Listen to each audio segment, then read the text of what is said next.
sebagai pengurusi perhubungan, sebagai ahli Parlimen Arau, saya nak beritahu bahawa kita menyokong penuh kalau sekiranya Dr. Zakir dapat pergi ke Perlis. Malah Perlis ni, kecuali Syiah, semua pihak boleh mengadakan apa-apa saja program di negeri Perlis sebagai negeri yang terbuka, tiada masalah.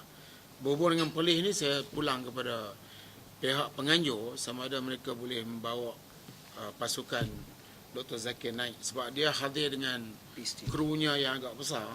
So kalau kita nak pergi ke Perlis, saya ingat ada masalah dari segi logistik.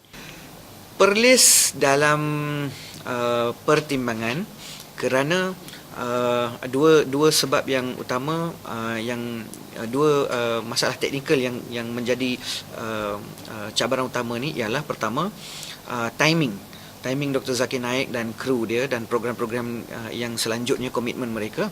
Yang kedua, logistik. Jadi kami pada masa ni Perlis ni masih pada peringkat perbincangan. Tidak ada sebarang komitmen lagi daripada pihak Dr. Zakir Naik. Tapi masih pada peringkat perbincangan. So kita tak mau deny dan kita tak mau confirm lah buat masa sekarang.